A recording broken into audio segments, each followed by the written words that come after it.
I live this thing. And, the only way to transform any economy and to make it more competitive is to be that thing that people are failing to imagine. So for many young artists, when you talk to them, you say, they'll say things like, I want to book this venue, but there's gatekeepers, they've got their own promoters, all of that.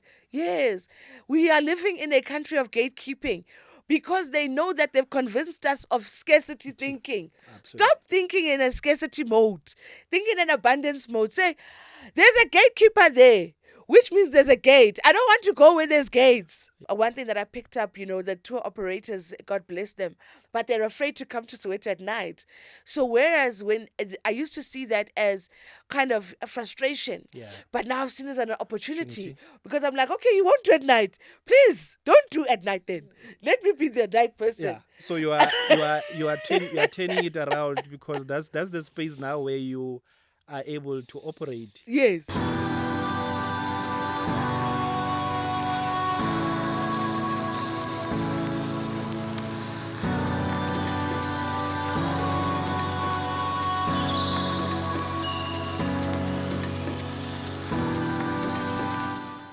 That melodical sound, that sting that just welcomed you and me into this platform is our brand new theme, where we are coming live from our brand new facility in this edition of Gauteng Live, your premier platform where we speak about everything entertainment, the visitor economy, creative sector. And today we are having a special focus as we are celebrating Women's Month here in South Africa. And it doesn't get better to speak about tourism and the arts than my guest, the Nomi superstar. Hello. How are you, friend? I'm wonderful. How are you? I'm okay. I'm okay. I'm excited. We have now been able to sit in this beautiful space and have the conversation. It is beautiful. I will say that. Yeah, our mission is to inspire, is to engage and learn also, and allow for a culture of engagement, especially in this world right now where there is misinformation, miscommunication, and all the mals that are out there. And you are in the space, you are releasing music, you are doing the walking tours. Actually, when we characterize you and classify you, how do we classify you? You classify me. Oh, look at me doing that. That's you. Look at the mic. It's like, come closer, closer. You classify me as a creative. Yeah. You classify me as an activist. Yeah, I think those two words, because the creativity takes into consideration the music, but it also takes into consideration the innovation, the creative thinking, and the activist brings in my social work, socio-economic development work. So I'm a creative activist. Creative activist, and you being in the heart of South Africa, the golden province of Gauteng. And I was saying Gauteng accounts for over 34% of South Africa's GDP. Gauteng accounts to just under 8% of Africa's GDP.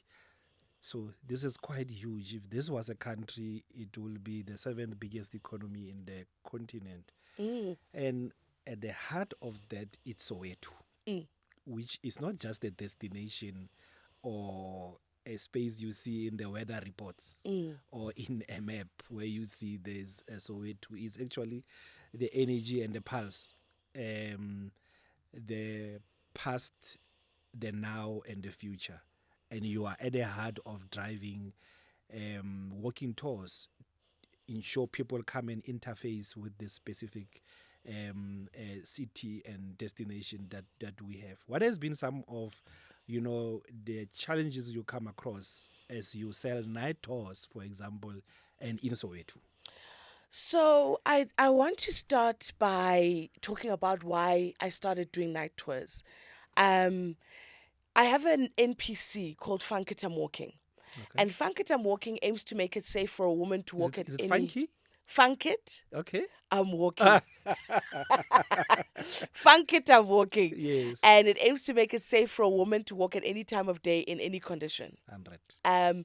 Because as we know, we are the capital of GBV, we are the capital of femicide, and women are just not safe in South Africa.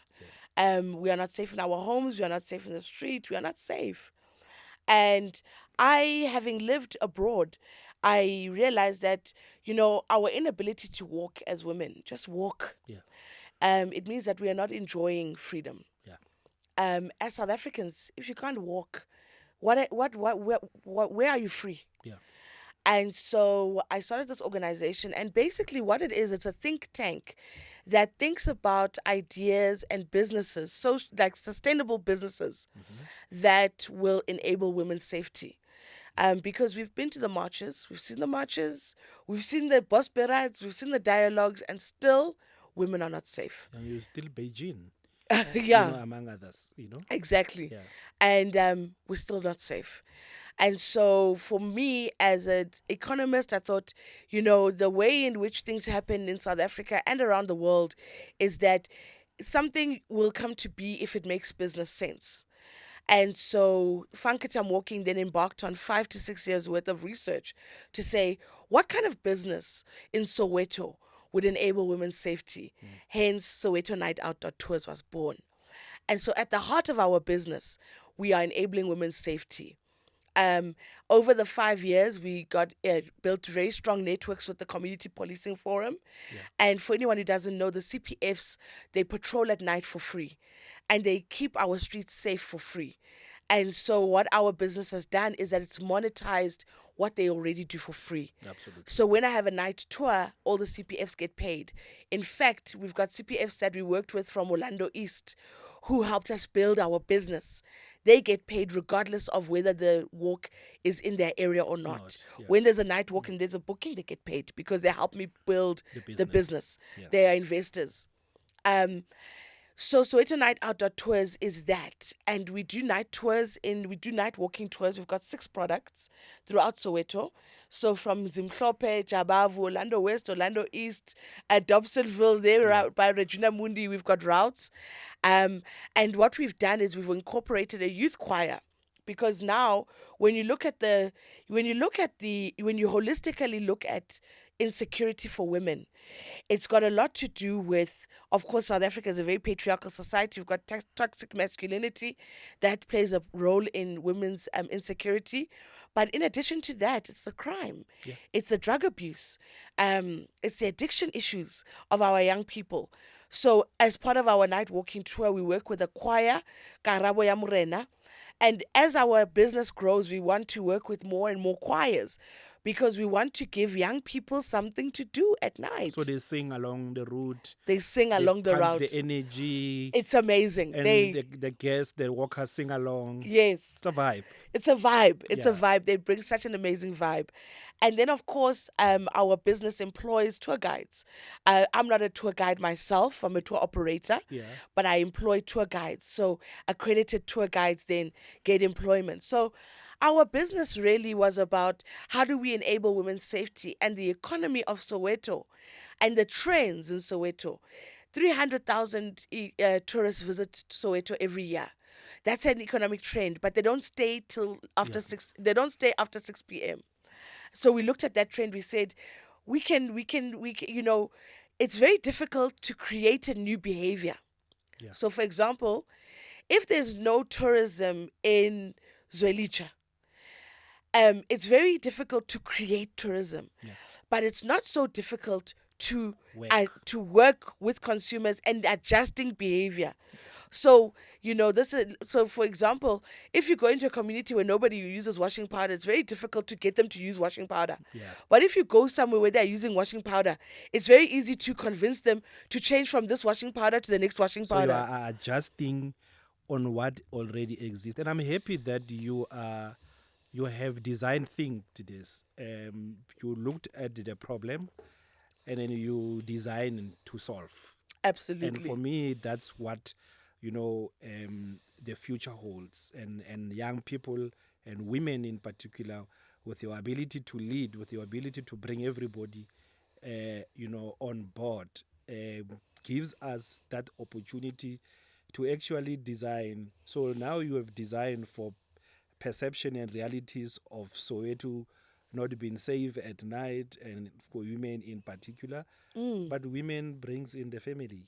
They brings in the kids. They force us husbands to go in there. We are official photographers there, taking pictures. Absolutely. And how has been the uptake, and what are some of the reviews that you are getting? I mean, I'm just saying this coming from a very big walk, one of the third biggest walk in the world, the 702 I love that. Walk the Talk, right, Epitori, at the Yeah. heart of the country's capital city.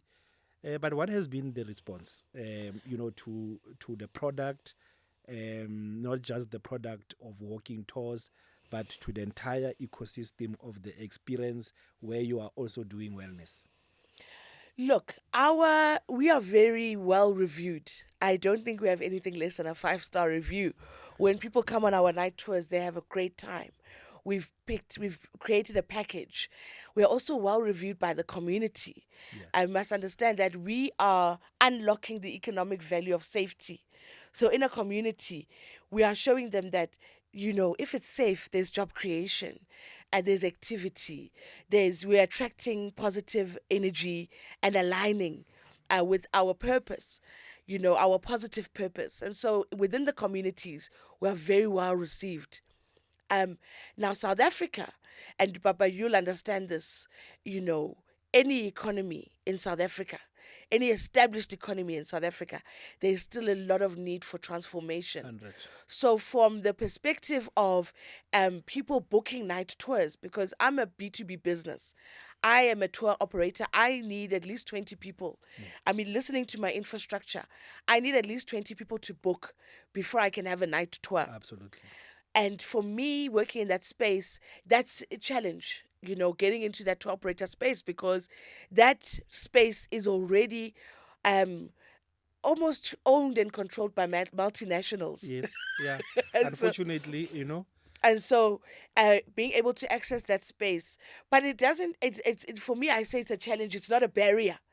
It's a challenge where you kind of navigate that space. And so for me, I've been thinking creatively around, okay, the tour operators that are established, who is their market?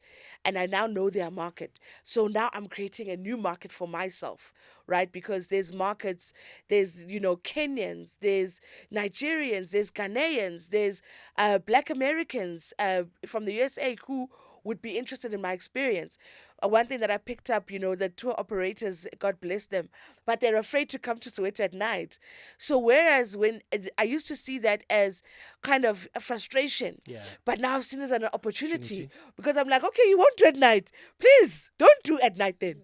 Let me be the night person. Yeah. So you are turning it around, because that's the space now where you are able to operate. Yes. So where there's that's the economist in you kicks in. Yes. Where there is market failure, you look at and unlock the opportunity. Absolutely. So when I came to understand Guti, actually it's a policy position for them, I said, this is fantastic. It'll take time for them to undo their own policy. But while we're doing that, let us own the night economy. I went to, the new bill, the Township Economic Development Bill. Yeah. For me, I went to one of their Sessions, where they now are talking to people in the hearings. public hearings. Yes, yeah. And at the public hearing, I said, please, in the bill, it must say that the night economy in Soweto is now reserved for small businesses and entrepreneurs. Because we also need our government to protect us. Yeah. Because you must believe that when Nomsa has now activated the night economy, those big tour operators will now take me out of the game. So my government, now that we know they don't want to play in that space, I am playing in that space.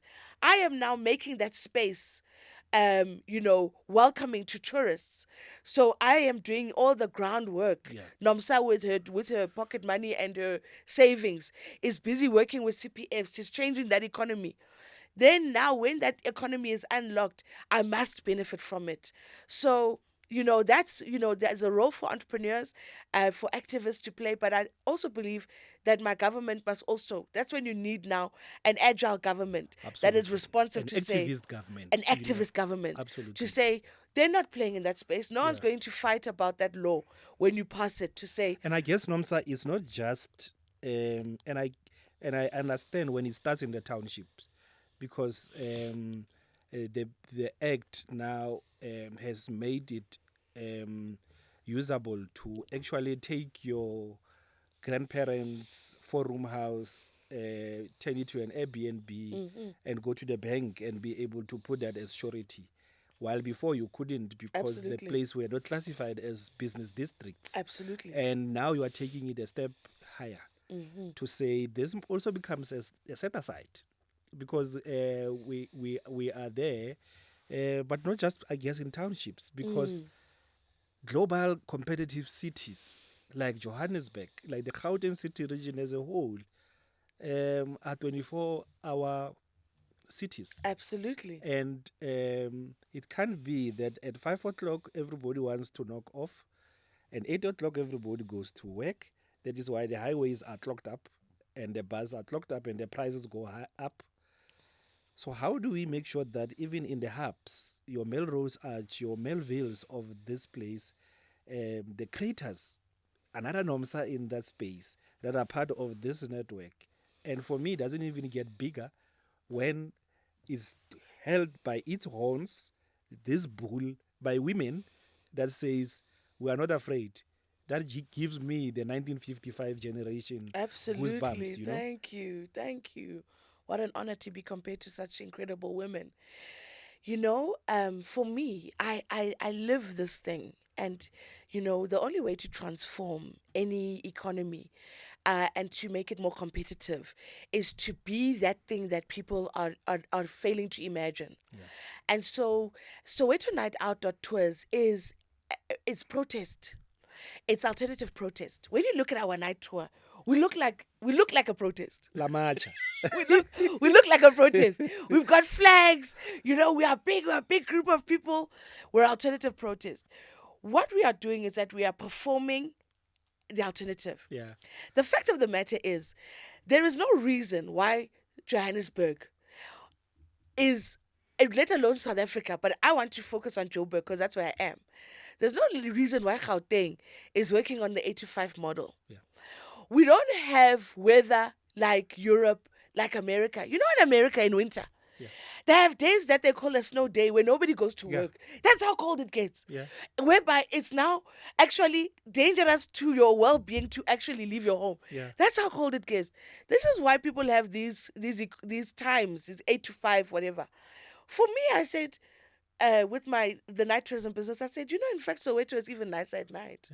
Because during the day, because it's so close to the mine dumps, when it's windy during the day, Soweto is dusty during the day. It's dusty, and the air, And the air. and that pollution. Exactly. Yeah. And I said, no, but Soweto, it's beautiful at night. And so I built this business at night to say, why are we not working at night? There's no reason why we can't walk at night, because the weather in South Africa is very, very good. If there's one thing God gave us, competitive advantage, no one can compete with South Africa. It's our weather. Our weather year-round. Blue skies. I'm talking year-round. Year-round. It's never too hot. It's never too cold. And we don't have those things, cyclones, those things that happen in other countries, absolutely. We don't have that sorcery going on in South Africa. And so God's given us this competitive advantage. And so I wanted to live this life. But also in my day-to-day, I also even pose this question to my friends in the same space to say, why are we not creating our own schools that operate according to our hours? Why is it that my children have to wake up crying in the morning at 7 a.m.? Why is it that we're living this life?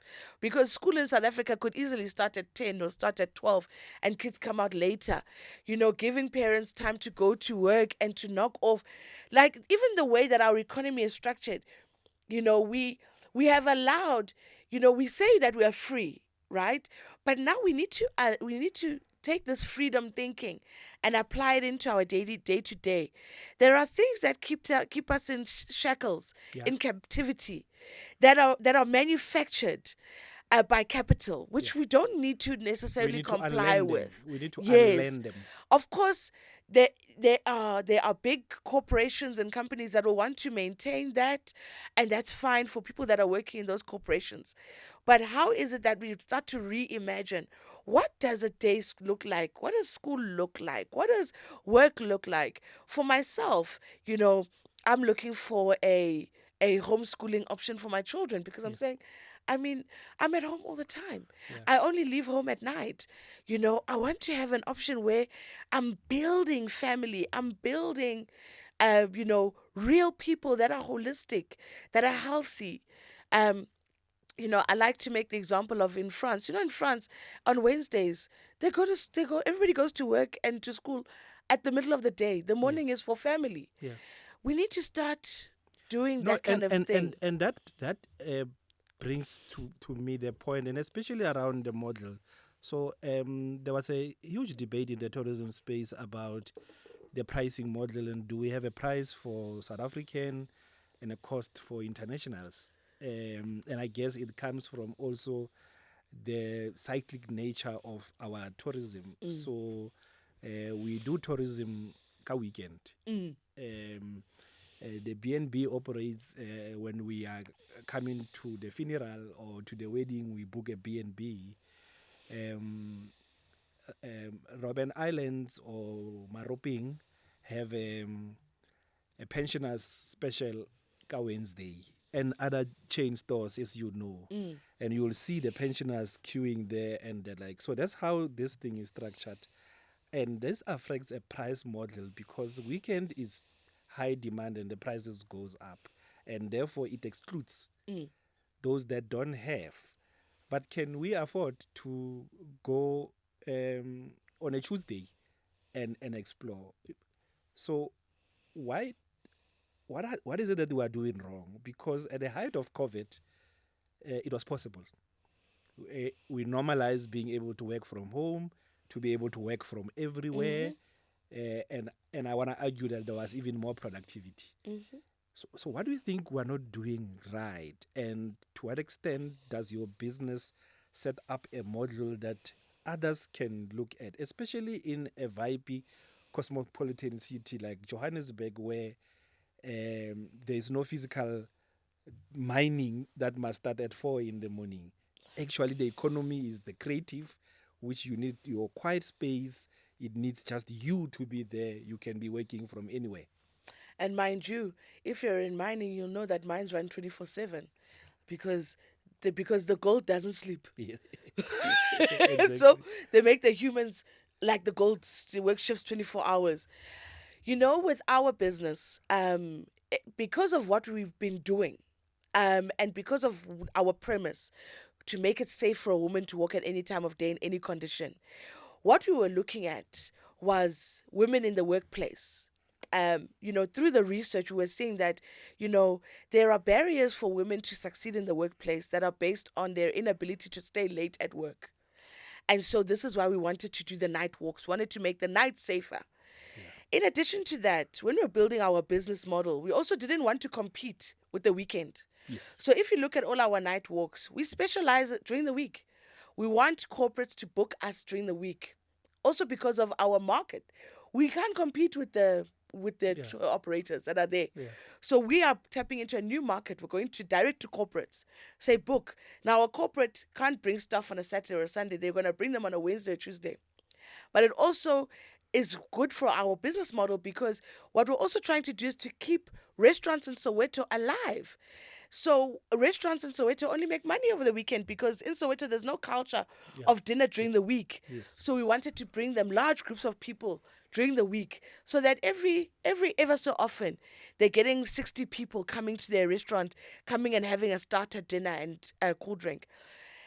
I'm a very firm believer in, if you conceive it, you can achieve it. So we conceive, we say, Yeah. let's just do it. Yeah. It might be that it's just a small thing that we're doing, but let's do it. And as we're doing it, we're watching other people follow suit. When we started our night tours, we used to make special requests to museums to open for us at night. Now, museums open for us at night. We don't need to do the special request. And also, they also run their own programs at 100. night now. Yeah. Because they've identified that, no, man, we don't have people coming into the museums because during the day in South Africa, everybody's at work or at school. And that's when we open. Why are we not opening at 4 p.m. till 10 p.m. so that families can say, when you get from school, when you arrive at school, then we're going to go to the museum. The economy is changing. You're no longer competing with generations at 8 p.m. You know what I mean? Yeah. So there's nothing where Or the 8 p.m. news bulletin. News are every news are minute. everywhere, Yeah. anytime. Yeah. So, we value that contribution that we've made to allow, there's that thing that says you must when you think in a certain way, when you're brave, you give other people permission to also think creatively. Up to 100. And I like that about the work that we did. It was, difficult work. It's difficult to start something. They always say that it's always better if you're number 2 in a trade. I can imagine, this gets me, my mind. I can imagine a night tour in Soweto on a Wednesday, and it coincides with a fashion show on Vilakazi Street, with all the products there being spaces where you can get, you book a sakumzi with your guest, you sit there, there's a fashion show that runs, in the street. A night dinner inside Hector Peterson Memorial, where you are able to book your family there. That on its own transforms, the actual business offering of the place. And now you are able to consume your culture and your heritage in a much more relaxed manner through food. And people think you only go to Hector Peterson on June 16. And that's not the case. And I understand that this is the model that your business is trying to do. As we move on, Nomi, you are also in music. I am. And earlier today, we were showcasing some of the spaces and places that young women in tourism, young women in the creative space could go in. We went to music studios, we went to the gaming hub where people are coding and the like. And again, the places are dominated by young women as pioneers out there. So the tours and the choir and your musical journey, is there a connection here? Absolutely. Music in South Africa and globally,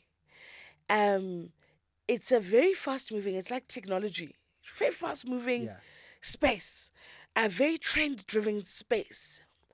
And as a creative, I had to say, okay, Nomsa, are you going to chase this trend?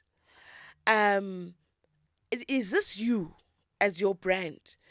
Are you going to align with the trends and what's happening in the space? There's things that, as an artist, as a creative, everybody must know. You got to do it like this. And then I said to myself, oh, am I going to stay true to myself and trust God and my process? Yeah. And I had to make a decision, and I said, you know what, I can't keep up with the trend. I am not that kind of artist. I love to think about the music I'm creating. I'm a lyricist. I love writing my lyrics. I love thinking about lyrics. I love thinking about, current affairs. My music, I don't want you to only get up and dance. I want it to hit you. I want you to relate to it. I want you to get goosebumps. I want you to be spiritually moved by the music. And so for me, my night tours then became my own circuit. I said to myself, well, I'm going to have to figure out a way to distribute my music in a way that is still distribution, it's still organized. And I thought, I'm going to distribute it through my passion, which is community work, which is women's safety, which is upliftment of people. But my music is not only about that. My music is about love. It's about quality of life. Everything that I do at the end of the day, it's about previously disadvantaged communities being able to access quality livelihoods. Absolutely. And so my music, I utilize my night tours as a way in which to distribute my music. So when we advertise in the night tours, the music that's always playing, it's my own music. When we do activities, I like to incorporate the night tours. Some of my new music, when we walk through a museum, if I've been working on a piece of music, I'll sing it a cappella while we're doing a night tour with my backing vocalist. Yeah. And we're just adding to the experience. I think that in this digital age, we should not forget the importance of touch, Yeah. physical Yeah. connection, Yeah. deep. There's a deepness to creativity. Yes, we like to dance and have moves and get the moves right and do things together and have that, digital connectivity. But there's nothing that matches physical community. Yeah. And so I still am building community, and I utilize my night walks to contact my following, my people. And it's just another way to And get this stuff out. I guess that also speaks to wellness, because as you were saying, people, if they are able to walk and you are able to earn your points, you are able to meet your fitness goal while you are consuming your favorite spaces and places. So it doesn't get much more exciting than that. But Absolutely. talking about music, and the influence of music in shaping destination, places and spaces, stories. So when you think of Soweto, what songs comes to mind? Oh my gosh, definitely Soweto Blues. Hey, that song. Soweto Blues. I mean, that's Mire Makeba and Bragi Masekela. That song tells the story of June 16, 1976. The children got a letter from the master. It said, no more Xhosa, no more Sutu, no more Zulu. Refusing to comply, they sent the answer. That's when the policemen came to the rescue. Children were dying, bullets flying. Yabo? For the That song indigenous language. Played globally. Yeah. That song, people know it. Da da da da da da da. People know Soweto Blues. Soweto Blues is the song of June 16, 1976. 100. Now, when you listen to the interviews of Letambulu, Kaifa Semenya, when you listen to the musicians who took our story overseas, King Kong, all of those musicals, Sarafina, when you take that story globally, Soweto is an international destination 100. because of music. So how do we then now challenge the current generation of artists, of creators, to actually leverage this template that was being set for them? How do we experience Juku Lane in Pretoria differently from the nonsensical crime and gangster work thing that comes out there, and start telling the story? How do we follow on Lady Zama when she says Ma Melody, and get that in many? Because I am sitting at Visit Gauteng, and I want to work with you and do a compilation that tells this destination through our soundtracks. But it can't just always be Soweto Blues. How do we incorporate what exists now into storytelling our destination through our own soundtracks? Baba, it goes to changing mindsets. There's an example that I like to make.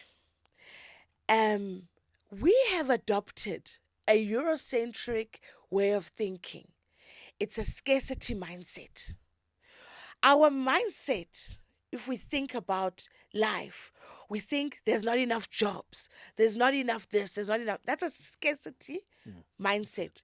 That's a very Eurocentric way of thinking because of their environment. In Europe, it's always cold. The crops don't grow like they grow in Africa. The sun is The scarce. sun is scarce. Yeah. They are living in scarcity. And what we've done is that we've taken the good and the bad from other countries. where we're only supposed to take the good. We've taken the good and the bad. And the bad that we've taken is a scarcity mindset. So when you're dealing with creatives, you are dealing with people that have a scarcity mindset. They don't have an abundant way of thinking. We need to get into abundance thinking. Abundance thinking allows you to say, I live in the best country with the best weather, and God has actually given us abundance of sunlight and abundance for tourism. So, as a creative, I've said, no, man. There's a big relationship between tourism and creativity. Yes. My music travels. So, instead of my music traveling on its own, my music travels with Soweto Night Out Tours to say, when my music goes to Brazil, it says to Brazilians, you can book Nomi Superstar, or when you come to South Africa, you can do Nomi Superstar's night tour. Yeah. Because as creatives, really, in South Africa, we should not be thinking about our careers like Americans. Americans have a big market. In America, there's 250 million people. Yeah. So when you release a single as Beyonce, your market, who can afford your music, is 250 million people. In South Africa, we've got 55 million people. We've got an unemployment rate of 40%. So already, only 20 million of those people can buy your music. And can you tap into all 20 million of them? So you've got to think creatively to say, wait a minute, there's this thing that's going on. There's tourism. That's why we have the choir, because choral music is one of our biggest exports. Absolutely. And I used to have many different kinds of creatives on my walking routes. But when I had the choral music, I said, no. There's a marriage here. Because when somebody likes Karabo Yamurena in the Netherlands, because of their choral music, when they're thinking about bringing their choir to South Africa, I want to be the night tourism business. Absolutely. I want to be the tour operator. They must call me first. But you can imagine when there's a choir festival coming in here, world choir festivals, and now during their spare time or when they are done or at the knockout stages, others are knocked out and they go on a tour, and the tour includes a choir that gives you this. There is all that. And you see, I've taken myself out of the race that I could never run. Yeah. Wabo, race, and I don't want to mention them by name, those big tour multinational operators. That race, I'm limp, I've got a stab wound, I've got asthma. That race, I can't run it. Yeah. But that race where I say to myself, I'm looking at my economy. And in my economy, there's tourism. And in my economy, there's creativity. And in my economy, there's choral music. And these are my touch points. We all have to have that abundance thinking that says, how has God given me the tools that I need to succeed? Not how am I so deprived of this economy? You know, the CPFs, when I met them, I said, how wonderful this work that you're doing. And now this work that they're doing, it just gives them children. It gives them an income. It gives them what they've been looking for. Because their thinking was, we want it to be safe. They were not thinking, I want to make money. They said, we just want our livelihoods to be nice. Yeah. And in that making their livelihoods to be nice, I came and I said, hallelujah, amen, I also believe in that. So for me with my music, that's how I was thinking about it. And with the ladies Amas of this world, you know, I would love them to become members of Sato Vito. Yes. Because there are resorts in Limpopo, beautiful resorts, black-owned resorts. It's very nice for a long weekend to say, ladies, Ama weekend. Yes. At that resort. Because the fans will buy the tickets. But the weekend starts with a hiking with Ladies Amara. Yes. And then it goes into Yes. a lunch. And then we and are the food pairing, and then you are doing a cookout. Yes. And then before the concert, Yes. exclusive in the evening. Because when we're thinking about the venues We love venues it. are out of our control. We don't own the venues. Absolutely. So don't worry about the venues. Let's create a new experience. It's about us being innovative and bold in creating for ourselves. And who says the venue is the bricks and mortar? Anyway? Exactly. The venue is not the bricks and mortar. Gotcha. You are the venue. Yeah. The venue is the audience. And so for many young artists, when you talk to them, you say, they'll say things like, I want to book this venue, but there's gatekeepers, they've got their own promoters, all of that. Yes, we are living in a country of gatekeeping. because they know that they've convinced us of scarcity thinking. Absolutely. Stop thinking in a scarcity mode. Think in an abundance mode. Say, there's a gatekeeper there, which means there's a gate. I don't want to go where there's gates. Yeah. You just kick the gate. There's so much no more that doesn't have gates. Now I walk where there's no gates. The CPF, there was no gate there. They said, I want to pay you for this thing that you're doing. They said, hallelujah, come, let's go. Yeah. And then we built. So I go to the places where there's no gates. I'm that person. And where there's gates, and the gates are handled by, I would say, us in this new democracy, like the museums. I went to those gates and I said, wouldn't you like this gate to be open for longer so that you can make more money? Absolutely. And they said yes, because that was my approach to say, how don't you want to make more money? Or why are you here in this business? And why do you open at 8 when everybody's going to work? Yes, but And close at 5 when everybody's going back home? Papa, I'll leave that to you. Now I know that I don't have the stamina to question people. Yeah. I have the stamina to entice. Yeah. So I don't say, why do you open at 8? I say, why don't you stay open? Whether they open at 8 or not, I don't want, sometimes, because we've also got that mentality, cabanga ukuthi ngcono mentality. I don't like to poke that bear, that cabanga ukuthi ngcono bear. No. Yeah. I like to say to people, why don't we try like this, yabo? And then I've been very lucky and fortunate and blessed and honored by God to be in a position where people listened and they said, let's try it like this. But I would love for us as young people, as South Africans, as the future of this country, to start having an abundance mentality. Yeah. When we wake up, don't say I'm unemployed. Say I have not yet been deployed. And look for the areas of deployment. Yes. Yourselves. Look for where you need to be deployed. Yeah. Because even that thing where the politicians say they're going to create jobs, they are keeping you in the scarcity mindset because you're waiting for the job. Yeah. But actually, there's an abundance of opportunity in South Africa. You just need to unlock. And closing up, how do we, and for me, it's a partner marketing thing. And without a doubt, you are a thought leader. Thank you. In this specific space. And I guess that also comes with ability to bring other partners on board.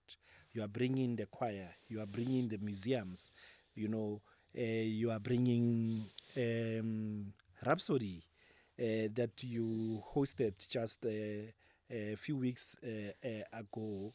You are able to bring the radio stations and the like. But how important in a digital and a creator economy set up where there's individuals and individuals think this is it.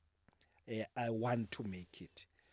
And there is I, and there is very little and scarcity of we as this evolves. Mm-hmm.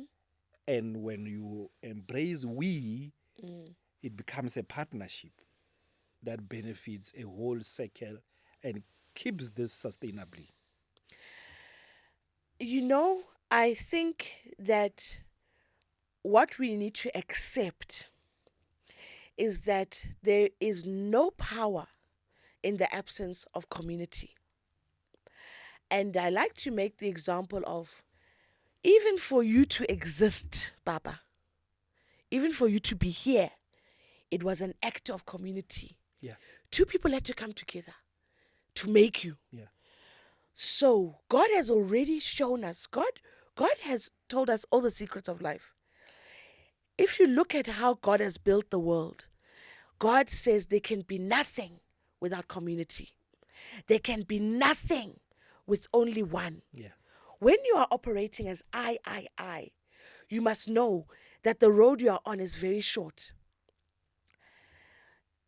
Community is absolutely everything. And when you start thinking as a collective and stop thinking as an individual, that's when we see real progress. Now, I will say, working in the community I work in, that can be very difficult for a person like me. I think in community. 100. And now, when you think in community and everybody you're working with has signed a prenup, Yeah. you get burnt. I've 100. been burnt Yeah. many, many times. Yeah. But every time I get burnt, I pray. I have to let people know that I'm a very spiritual Religious. person. Yeah. I pray. I pray to God, and I don't stop what I'm doing. And you And fail, I and you fail forward. and I fail forward. For me, I fail that's it. forward. Yeah. I fail, but I go to those people and I say to them, I remind them, remember that this thing is going to be successful if we think collectively. So as we wrap up, Noms, how do people book you? And what's in store? Like I'm saying, I see you and appreciate you as one of those dynamic tastemakers that are there. So we are walking, we're experiencing all of this is at night. You have identified the gap, you are closing in the gap. So corporates, startups, creatives, maybe fellow artists that wants to join you in the walking, and they can be 100 voices walking and singing, together with the choir. How did they get hold of you, and what's in store in the coming weeks and months out of the Soweto Night Tours? To make a booking, you go to Soweto Night Out Tours. Soweto Night Out Tours. You must be a group of at least 20 people to make a booking. It's Soweto Night Out Tours. You can book any day of the year. We are available. Our website is open. There's different routes. You book the route that you'd like, and then once you've made your booking, we are all we're a way to go. We pick you up in Rosebank and we take you on your tour and we drop you back off in Rosebank, and that makes it easy for people to then Uber to their homes afterwards. For any corporates in South Africa, this is an excellent way to build your team. It's a heritage experience. It's learning about our country and the experience of our country, but it's also active protest. We are creating the world we want to live in. Absolutely. It doesn't get bigger than walking on the streets of Orlando West, which have now been declared a World Heritage Site. Absolutely. Which means we are actually now just a custodianship for the rest of the world. They no longer belongs to us. So you can imagine now you are having a night tour and a walk in these streets, following on the footsteps of Archbishop Tutu, Tata Nelson Mandela, Mama Winnie Mandela, Mama Albertina Sisulu, Absolutely. and many of the women stalwarts that made it possible to be celebrating this Women's Month. Nonimi Superstar, Thank you, Nomsa Papa. Mazwai. Thank you so much Thank for you having for really me. coming through Yes. and sharing with us. We really appreciate you. Thank you so much for having me. And I want to just do a little shout out and thank you for all your tremendous support. And we look forward to celebrating more milestones together with Gauteng Tourism. It's something that we look forward to. And this Women's Month, don't forget to get my brand new single next week, Tuesday. It's now available on all streaming platforms. And come out on a Soweto Night Out Tours. We'll actually make sure we also get it on our Visit Gauteng app. Absolutely. Get the music in there so that you are able to interface with it. As they say, if you want to walk very fast, walk alone. But if you want to walk far, work with the community. Mm-hmm. That has been another episode of Gauteng Live. Don't forget to follow us at Visit Gauteng on Instagram and on Twitter and at TikTok. I Love Gauteng on Facebook. We also have the Visit Gauteng mobile app where you can bring your product, subscribe your product, and let us show and tell and share with the world what you are offering. From me and the rest of the crew, it's been another exciting and thrilling episode of Gauteng Live, your premier podcast where we discuss everything entertainment, sports, entertainment, creative economy, and the visitor economy. And until the next episode, second round.